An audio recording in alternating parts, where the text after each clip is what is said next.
Olha, gente, que chocolate é bom demais, poucos discordam, não é mesmo? Mas o consumo do doce sempre desperta dúvidas aí relacionadas à saúde. Uma das perguntas é: todo mundo pode comer chocolate? Qual chocolate, hein? E para tirar todas essas dúvidas aí, a gente convidou a nutricionista Natália D'Abruzzo. Ela está conosco aqui online para responder a gente aí, principalmente sobre os mitos e verdades, né, do chocolate. Natália, seja bem-vinda, bom dia! Bom dia, é um prazer estar com vocês e obrigada pelo convite. Tá, vamos lá então, Natália, com a primeira pergunta. Chocolate pode fazer bem para a saúde?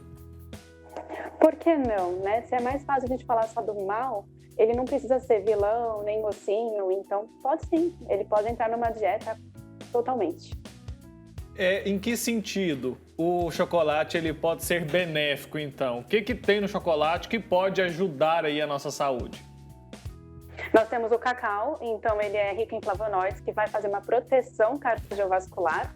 Ele consegue, inclusive, melhorar os níveis de colesterol, dependendo do que a pessoa coloca no seu dia a dia. Pode dar energia, pode dar disposição e a gente sabe aquela melhora do humor, né? Certo, daqui a pouquinho vamos falar mais dos benefícios, viu? Mas uma pausinha só para a gente falar da parte aí que não é tão benéfica. Tem malefícios também o chocolate ou não, Natália?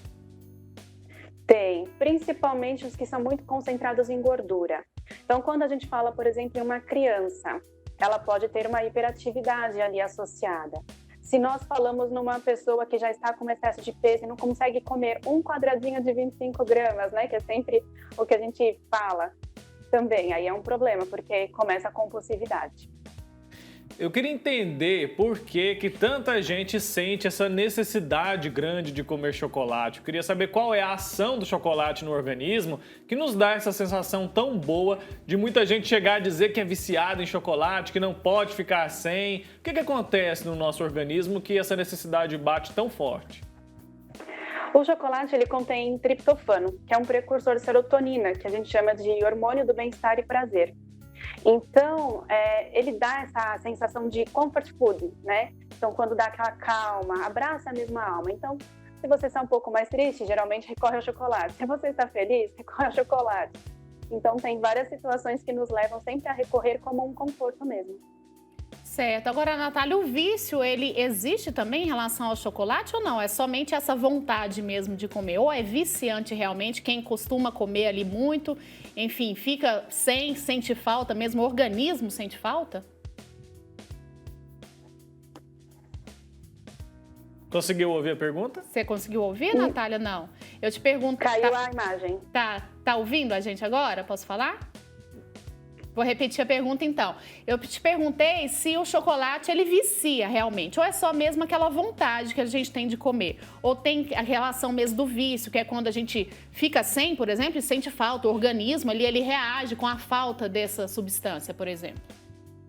Não, ele não vicia, assim como o açúcar, que todo mundo fala que vicia igual maconha, não vicia. Ele tem vias metabólicas, vias principalmente neurológicas, muito parecidas, mas não é a mesma coisa. É realmente uma questão de costume, de hábito.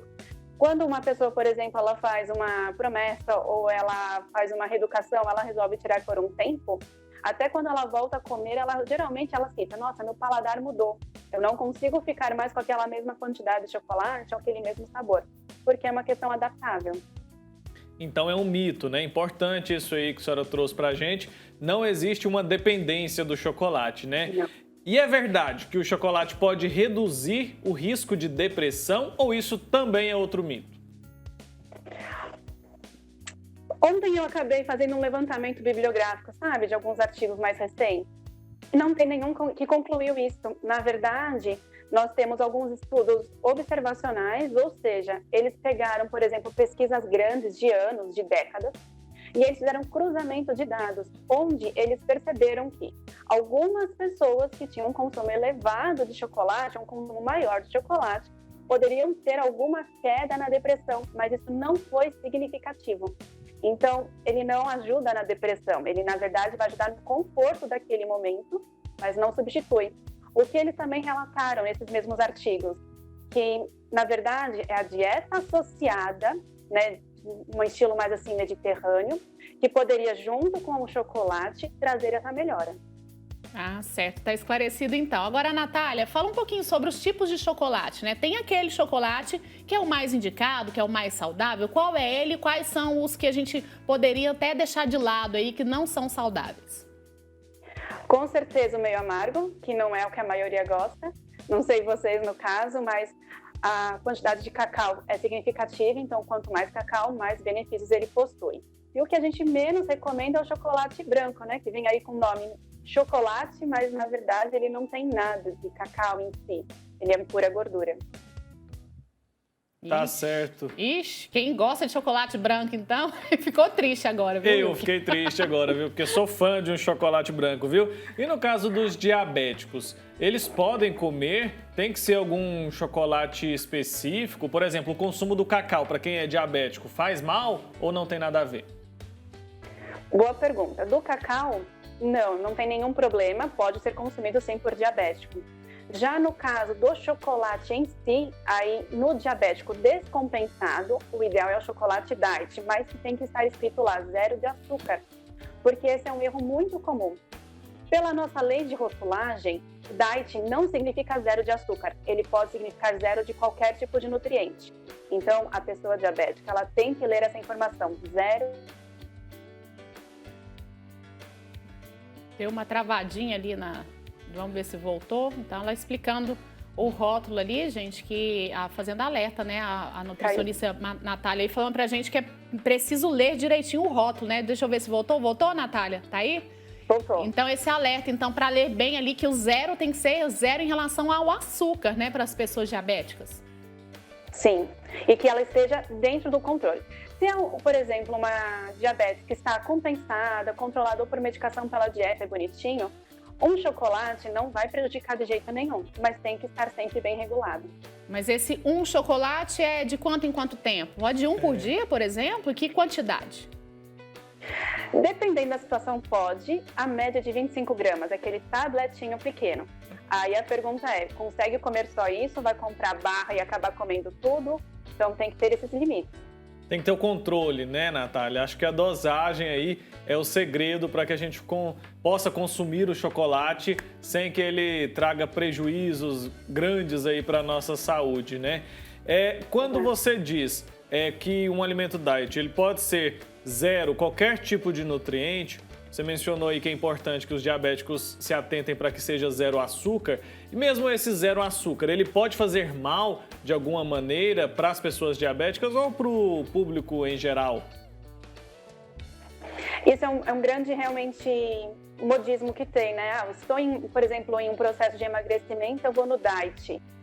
Não é indicado, você está certíssimo. Então, por exemplo, chocolate diet 0 açúcar é para diabético, ponto. Chocolate diet para uma outra pessoa, um outro público, já não é tão indicado porque ele, apesar de ter pouco açúcar, ele tem uma quantidade de gordura elevada e é muito significativa, chega a ser 5, 6 gramas a mais. Certo, Natália. Agora, as crianças e adultos também, eu, por exemplo, adoro, que gostam aí de tomar leite com achocolatado. Tem algum que é mais indicado? Tem algum que não faz tão mal? Ou realmente esses achocolatados aí são misturas que não são benéficas para o organismo? A indústria tem tentado melhorar, tentado reduzir a quantidade de açúcar. Mas, por exemplo, tem uma marca que eles reduziram de 3 colheres de açúcar para 1 colher de açúcar a cada 2 colheres de achocolatado. Então, ainda é significativo, né? Não é tão interessante. Quando é para adicionar no leite, o que a gente mais recomenda é o chocolate em pó, que aí tem a versão 50%, 60%, 70%. E para quem gosta já do chocolate amargo, tentar o cacau mesmo puro. Aí não adianta também, né, colocar esses aí que não tem açúcar e ir lá e colocar açúcar junto, né? E dá no mesmo, né, Natália? Não dá. Dá sim, verdade. Dá no mesmo de quantidade de açúcar. Mas, por exemplo, se a pessoa, ao invés de usar o açúcar, a gente tem a mania de sempre adoçar com ele. Mas poderia tentar uma canela em pó, poderia tentar uma banana, poderia tentar uma essência de baunilha. Aí a gente já muda toda a estrutura. Boas dicas. Tá certo, né? Considerando aí que a lactose é um açúcar, o chocolate sem esse ingrediente é indicado para quem quer controlar o peso? Não, ele não é indicado para controle de peso. Aí no controle de peso é realmente uma reeducação alimentar, saber a quantidade que se comer ao longo do dia de todas as refeições, né, equilibrar e permitir sim um chocolatinho de 25 gramas. Isso nunca vai atrapalhar nenhuma dieta. É só saber realmente se segurar. Mas então pode comer chocolate todo dia? 25 gramas todo dia? E se a pessoa quiser comer chocolate uma vez por semana e juntar aí, pode também ou não? Olha o Wilker. Vamos ver se dá para driblar essa dieta aí. E aí, Natália, pode? Eu chamo isso de autossabotagem, né? Infelizmente, o nosso organismo ele não processa dessa maneira, ele processa por dia. Então, se for bem equilibrado essa rotina alimentar, o seu consumo do dia não for excessivo, o chocolate ele nunca vai agregar calorias. Agora, se você já consumiu mais do que está acostumado e aí consumiu mais o chocolate, aí sim, ele vai atrapalhar uma perda de peso. Caso contrário, não, ele pode ser consumido todo santo dia. Essa pergunta foi boa. Natália, agora uma outra perguntinha. O chocolate aí, você comer essa barrinha pequenininha ali antes do exercício físico, ele traz algum benefício? Dá uma energia a mais aí ou não? Ele pode ser, sim, usado como uma estratégia de pré-treino. E, inclusive, para pacientes, por exemplo, que querem ganho de massa muscular, ele pode vir também como um pós-treino, porque já se sabe que uma quantidade de carboidrato determinada após o treino, associada a uma proteína que depois você insere via alimentar ou suplementar, também ajuda nesse ganho de massa. Então, vale, sim, apenas de um exercício, de uma natação, de uma hidroginástica, com certeza. Quando bate aí aquela vontade de comer um doce após o almoço, a pessoa pode apostar no chocolate? É uma boa opção? Ou existem doces aí que podem ser mais recomendados? Excelente também pergunta. Na verdade, o ideal é que a gente não consuma doce, fruta, sobremesa logo após a refeição. Porque qualquer, por exemplo, produto com leite vai interferir na absorção de ferro do prato. Então, o ferro dos grãos, principalmente do feijão, o grão de bico, de ervilha. Então, o que a gente fala, até para não ter um pico glicêmico elevado, né, uma velocidade de açúcar muito rápida no sangue, espera 20 minutos após a refeição e aí sim consome o seu chocolate. Vai ajudar nesse sentido num controle de glicemia, num controle de peso, até num controle de colesterol, de ansiedade. É bem melhor dar esse prazo em tudo. E aí, de substituição, que a gente sempre fala é fruta. Esse não tem como brigar, né? Fruta é a melhor possibilidade, inclusive uma fruta rica em vitamina C para aumentar essa absorção de ferro. Fica a dica aí, então. Natália, agora uma pergunta até particular para me ajudar lá em casa. Eu tenho uma bebê aí de 9 meses. É claro que ela ainda não teve contato com açúcar, nem chocolate, enfim. Mas quando tiver, você acha que se eu introduzir aí, por exemplo, um chocolate meio amargo, já apresentar para ela essa primeira forma aí de chocolate meio amargo, o paladar dela pode se acostumar mais facilmente, então ela não vai ter dificuldade, como tem muita gente que não gosta, né? Torce o nariz aí pro chocolate meio amargo. Uma dica seria essa, então, na introdução, logo, já colocar esse de melhor qualidade para que o paladar dela se acostume com ele? E que idade que seria isso, assim, indicado?